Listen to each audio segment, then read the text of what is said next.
رمضان کے آنے کے اندر گنتی کے چند ایام باقی ہیں،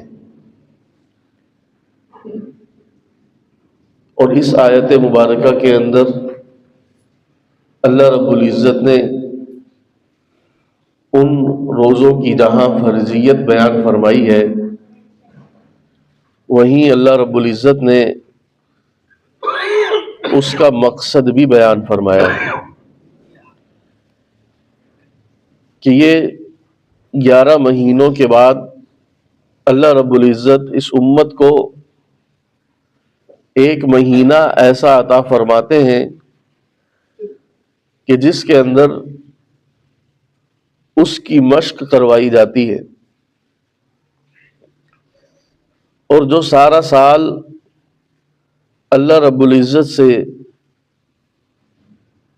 قرب اور تعلق بنانے میں انسان سے جو کوتاہی ہو جاتی ہے، اللہ رب العزت اس کو دور کرنے کا یہ موقع عطا فرماتے ہیں۔ اور جہاں مقصد بیان فرمایا لعلکم تتقون، یہ سارا کچھ اس لیے ہوتا ہے تاکہ تم لوگ تقوی اختیار کر لو، تقوی والے بن جاؤ۔ اس دنیا کے اندر رہتے ہوئے ہم مشاہدہ کرتے ہیں کہ بہت ساری چیزیں، بہت سارے کورس، بہت ساری ڈگریاں پڑھائی جاتی ہیں، اور ساتھ ان کا مقصد بھی ہوتا ہے کہ یہ ڈگری حاصل کرو گے تو اس کو حاصل کرنے کا مقصد یہ ہے کہ وہ شخص لا کی ڈگری لے گا تو قانون سیکھ کر پھر وہ عدالت میں جائے گا، وکیل بنے گا یا جج بنے گا۔ ڈاکٹری کی ڈگری حاصل کرے گا تو پھر وہ اسپتال میں جائے گا، وہاں لوگوں کا علاج کرے گا۔ مقصد ہے کہ ڈاکٹری کی ڈگری حاصل کرنے کا مقصد یہ ہے کہ اس کو علاج آ جائے، وکالت کی ڈگری حاصل کرنے کا مقصد یہ ہے، لا کی ڈگری حاصل کرنے کا مقصد یہ ہے کہ یہ بندہ وکیل بن کر کیس لڑ سکے یا جج بن کر فیصلہ کر سکے۔ عالم بنتا ہے بندہ 8 سال لگاتا ہے، 10 سال لگاتا ہے، مقصد کیا ہے کہ اس کو علم دین پر عبور حاصل ہو جائے اور اس کے بعد یہ خود بھی دین پر عمل کرے اور لوگوں کی رہنمائی بھی کر سکے۔ تو یہ ہر چیز کا ایک مقصد ہے۔ اگر بندہ ڈاکٹری کا علم حاصل کرے اور اس میں وقت لگائے، کورس کرے، لیکن اس کو بندے کے حالات کے بارے میں، بیماریوں کے بارے میں کچھ پتہ ہی نہ چلے، وہ علاج کرنے کے قابل نہ ہو، وہ کلینک میں بیٹھ کر مرض تشخیص کرنے کے قابل نہ ہو۔ اسی طرح ایک شخص لا کی ڈگری لے لے لیکن وہ کیس لڑنے کے قابل نہیں ہے، قانون کو صحیح سمجھ اس کو نہیں ہے، تو کہنے والا یہی کہے گا کہ اس نے اس وقت کو ضائع کیا ہے اور اپنا مقصد حاصل نہیں کیا۔ اسی طرح اللہ رب العزت جو رمضان المبارک کا مہینہ ہمیں عطا فرماتے ہیں اور اس میں ایک کورس ہمیں کرواتے ہیں۔ کس چیز کا کورس ہوتا ہے؟ فرمایا لعلکم تتقون، وہ تقوی کا کورس ہے کہ اس کورس کو کر لینے کے بعد انسان کے اندر تقوی پیدا ہو جائے۔ تقوی کسے کہتے ہیں؟ کہ انسان اپنی ہر چیز کے اندر اللہ رب العزت کی رضا کا خیال رکھے، اس کی ناراضگی سے بچنے کا اہتمام کرے، اور ہر وقت اس کو یہ استحضار ہو، اسے کہتے ہیں تقوی۔ تو رمضان المبارک میں طلوع سحر سے لے کر اور طلوع فجر سے لے کر غروب آفتاب تک اللہ تعالیٰ انسان کو کھانے پینے جماع سے روک کر ایک طرح سے پریکٹس کرواتے ہیں کہ اس طرح جس طرح اللہ کے حکم پر ان جائز چیزوں سے تم رک گئے ہو، اسی طرح سارا سال اللہ نے جن چیزوں کو ناجائز قرار دیا ہے اس سے بھی رک جاؤ، اللہ نے جن چیزوں کو حرام قرار دیا ہے اس سے بھی پیچھے ہٹ جاؤ۔ جس طرح اب حلال کھانے کی طرف ہاتھ نہیں بڑھاتے کیونکہ روزہ رکھا ہوا ہے اور اللہ کا حکم ہے اب نہیں کھانا، اسی طرح سارا سال حرام کی طرف بھی ہاتھ مت بڑھاؤ، کیونکہ اللہ نے روکا ہے کہ حرام نہیں کھانا۔ یہ مقصد ہے روزے کا۔ اب اگر ہم اپنی زندگی پہ غور کریں کہ جب سے ہمیں بلوغت حاصل ہوئی 14-15 سال کی عمر سے، ہماری زندگی کے اندر کتنے رمضان گزرے، کتنے کورس اللہ رب العزت نے ہمیں کروائے، لیکن ہم نے اس کا مقصد حاصل کیا؟ ہماری زندگی کے اندر کتنا انقلاب آیا، ہر رمضان گزرنے کے بعد ہماری ایمان کی کیفیت کتنی زیادہ ہوئی، ہم اللہ رب العزت کے کتنے قریب ہوئے۔ یہ بات ہے سوچنے کی، ابھی سے اس بات کی فکر کرنے کی ضرورت ہے۔ یقیناً ہم میں کوئی بہت زیادہ تبدیلی نہیں آتی۔ اس کی وجہ کیا ہے؟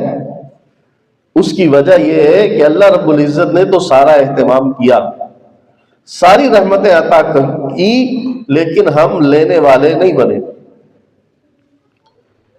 اللہ رب العزت نے حدیث کے اندر آتا ہے اذا دخل رمضان فتحت ابواب الجنہ، جنت کے دروازے کھول دیے جاتے، غلقت ابواب جہنم، جہنم کے دروازے بند کر دیے جاتے ہیں، وسلسلۃ الشیاطین، شیطانوں کو اللہ رب العزت باندھ دیتے ہیں۔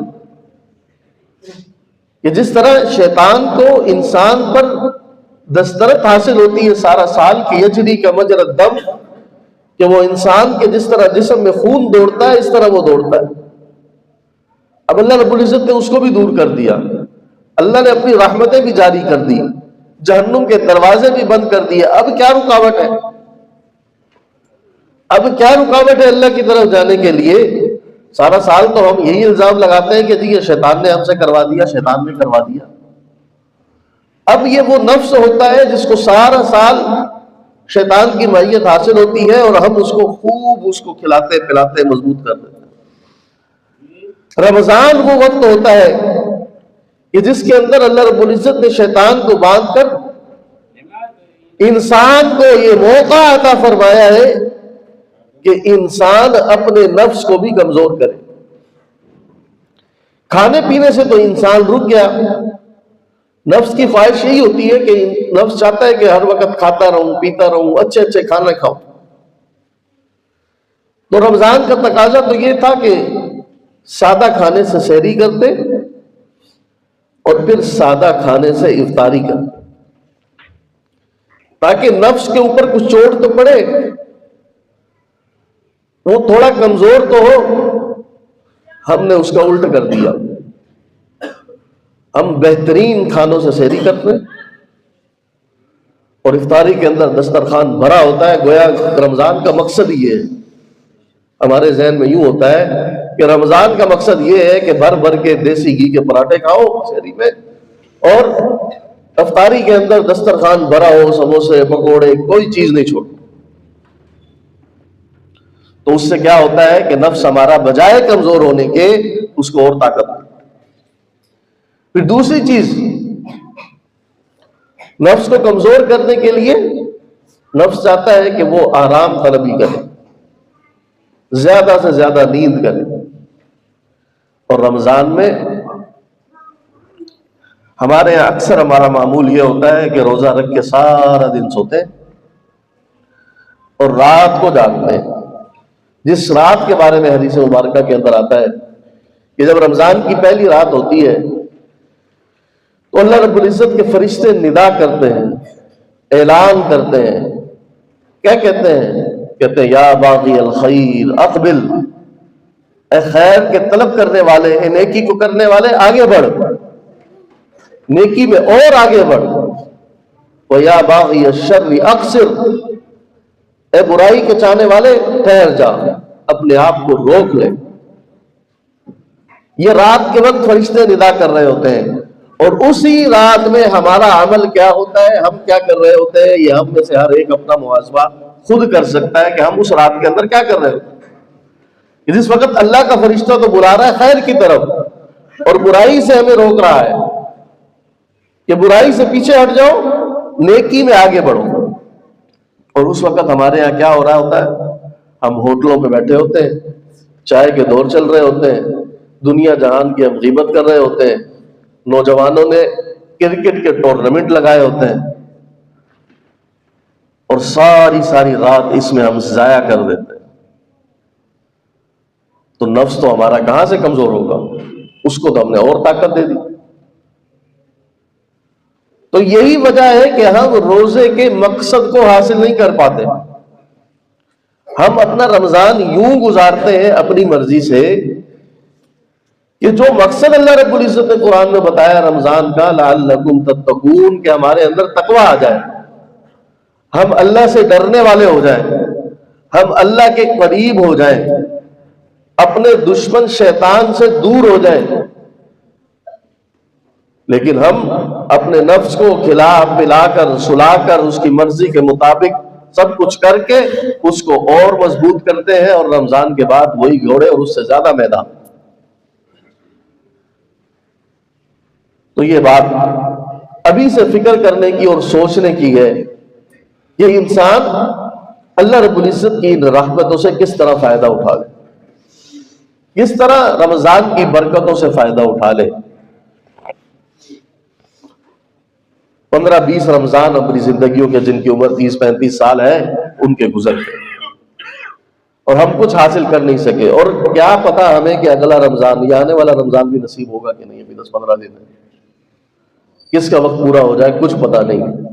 رسول اللہ صلی اللہ علیہ وسلم جیسی ذات بابرکات، وہ اللہ رب العزت سے دعا کرتے تھے جب سے رجب شروع ہوتا تھا، اللہم بارک لنا فی رجب و شعبان وبلغنا رمضان، کہ اللہ رجب شعبان میں برکت دے اور ہمیں اتنی زندگی دے کہ ہم رمضان تک پہنچ جائیں۔ اللہ کے نبی اس کی طلب کر رہے ہیں، میں اور آپ تو کس کھیت کی پولی۔ تو ہمیں ابھی سے اس بات کی فکر کرنی چاہیے کہ رمضان آ رہا ہے، اور اس رمضان کو اس طرح انشاءاللہ گزارنا ہے جس طرح کہ اللہ رب العزت نے چاہا ہے، اور اس کے مقصد کو ہم نے انشاءاللہ حاصل کرنا ہے کہ رمضان جب ہم سے گزر کے جائے اور عید کا اگلا دن ہم اپنا جائزہ لیں، تو پھر ہمارا ایمان بڑا ہوا ہو، اللہ سے محبت ہماری پہلے سے زیادہ ہوئی ہو، شیطان سے نفرت ہوئی ہو، اور شیطان سے ہم دور ہوئے ہو۔ اللہ رب العزت مجھے آپ کو عمل کریں۔